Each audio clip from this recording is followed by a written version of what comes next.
লো প্রাইসের মধ্যে ইনফিনিক্স আবারও একটি নতুন ফোন লঞ্চ করে ফেললো, আর এটির নাম হচ্ছে ইনফিনিক্স স্মার্ট 8। এই ভিডিওর মাধ্যমে আমরা এই ফোনটির এক নজরে দেখে নেবো ফোনের ডিসপ্লে, পারফরমেন্স, ক্যামেরা আরো অন্যান্য ফিচার্স, যাতে সকলে বুঝতে পারে এই ফোনটি কাদের জন্য ঠিক হবে। আর ভিডিওটি শেষ পর্যন্ত দেখতে হলে আর জানতে পারেন এই ফোনটির প্রাইস কত হতে চলেছে, এই ফোনটি কি আপনার নেওয়া ঠিক হবে, সমস্ত কিছু এই ভিডিওর মাধ্যমে আমরা আলোচনা করবো। তো চলুন আর বেশি কথা আমরা শুরু করি আজকের এই ভিডিওটি। আপনি চাইলে কিন্তু এই চ্যানেলটিকে সাবস্ক্রাইব করে রাখতে পারেন এরকম ইনফরমেটিভ ভিডিও সবার আগে দেখার জন্য। So let's begin. তো প্রথমে আমরা দেখে নেবো এই ফোনটির ডিজাইন। তো ইনফিনিক্স লো প্রাইসের মধ্যে এই ফোনটিতে ভালো ডিজাইন করার চেষ্টা করেছে। সামনে থাকছে মিডল কাটিং পাঞ্চুয়াল ডিসপ্লে, আর ব্যাক সাইডে থাকছে দুটি ক্যামেরা সেটআপ আর একটি ফ্ল্যাশ। এর ক্যামেরা মডেল অনেকটা আইফোন 14 বা 15 এর মতো দেখতে। এটা পুরোপুরি প্লাস্টিকের তৈরি, আর সাইডে ব্যবহার করেছে প্লাস্টিকের ফ্রেম। ফোনটির থিকনেস করা হয়েছে 8.6 মিলিমিটার। এই ফোনের নিচে দিয়ে থাকছে স্পিকার টাইপ সি পোর্ট, একটি মাইক আর 3.5 mm হেডফোন জ্যাক। সাইড দিয়ে থাকছে পাওয়ার বাটন আর volume up and down button. আর এর পাওয়ার বাটনে ফিঙ্গারপ্রিন্ট সেন্সর দেওয়া আছে। আর বাম সাইডে দেওয়া আছে সিম কার্ড ট্রে। আর এই ফোনটির ডিসপ্লে দিয়ে দেখতে গেলে থাকছে এখানে 6.6 ইঞ্চি IPS LCD ডিসপ্লে ব্যবহার করা হয়েছে। আর তার সাথে থাকছে 90 হার্টজ টাচ রিফ্রেশ। আর এই ফোনটির ব্রাইটনেস হিসেবে দেওয়া আছে 500 নিট। তো ফোন ইউজ করতে একটু বাইরে অসুবিধা হতে পারে, ডিসপ্লে ব্রাইটনেস একদম ব্রাইট সেটা বলবো না, তবে প্রাইসের দিক থেকে দেখলে সবকিছু ঠিকঠাকই দেওয়া আছে। আর এই প্রাইসের মধ্যে কিন্তু মিডল কাটিং পাঞ্চুয়াল ডিসপ্লে ব্যবহার করা হয়েছে। আর এই প্রাইসে কিন্তু মিডল কাটিং পাঞ্চুয়াল ডিসপ্লে দেয় না বলেই চলে। তার পাশাপাশি এখানে ডাইনামিক আইল্যান্ড ব্যবহার করা হয়েছে। তো আপনি এখানে চার্জিং থেকে শুরু করে অন্যান্য যে নোটিফিকেশন গুলো আছে সেগুলো আপনি দেখতে পারবেন এখানে। আর ডিসপ্লে রেগুলেশন 720x1612 পিক্সেল। তো এরপরে আমরা দেখে নেবো এই ফোনটির পারফরমেন্স। এই ফোনটির অপারেটিং সিস্টেম হিসেবে আছে Android 13। আর এই ফোনটিতে চিপসেট ব্যবহার হয়েছে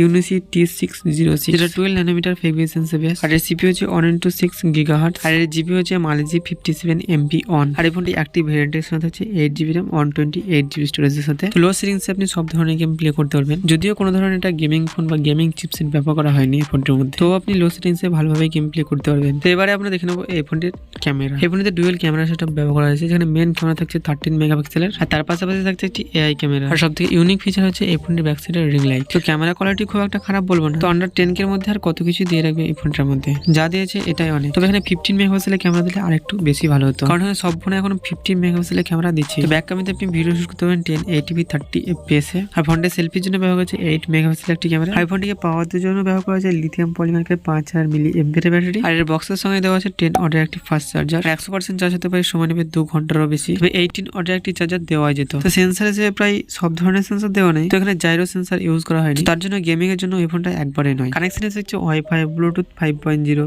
GPS, NFC থাকছে না, FM recording, USB type C, OTG। আর এই ফোনটি নেটওয়ার্ক সাপোর্ট হিসেবে দেওয়া আছে 4G সাপোর্টেড। তো এই ফোনটি বিশেষ করে কাদের জন্য নেওয়া ঠিক হবে। তো এই ফোনটি গেমিং এর জন্য তো একবারে ফোনটা নয়, তবে আপনি ইউটিউব, ফেসবুক, হোয়াটসঅ্যাপ মাল্টিটাস্কিং এর জন্য কোনো প্রবলেম হবে না এই ফোনটি। তবে এই ফোনটি আপনি বাই করতে পারেন বাড়ির কাউকে দেওয়ার জন্য, যেটা শুধুমাত্র ইউটিউব, ফেসবুক ছাড়া কোনো কিছু ইউজ করে না। তো এই ক্ষেত্রে এই ফোনটিতে কোনো ধরনের প্রবলেম হবে না। আর এই ফোনের প্রাইস হিসেবে থাকছে প্রায় 11,000 টাকার মতো। আর ফোনটিকে রিলিজ করা হয়েছিল নভেম্বর মাসের 9 তারিখে। এই ছিল ইনফিনিক্স স্মার্ট 8 একটি ফুল রিভিউ ভিডিও। আর এই ফোনটিকে নিয়ে আপনাদের কি মতামত কমেন্টে অবশ্যই জানাবেন। আর এই ভিডিওটি ভালো লাগলে লাইক করবেন, চ্যানেলকে সাবস্ক্রাইব করে নেবেন। তো দেখা হচ্ছে আবারও এরকম নতুন কোনো ভিডিও নিয়ে। সকলে ভালো থাকবেন, আজকের মতো এতটুকুই।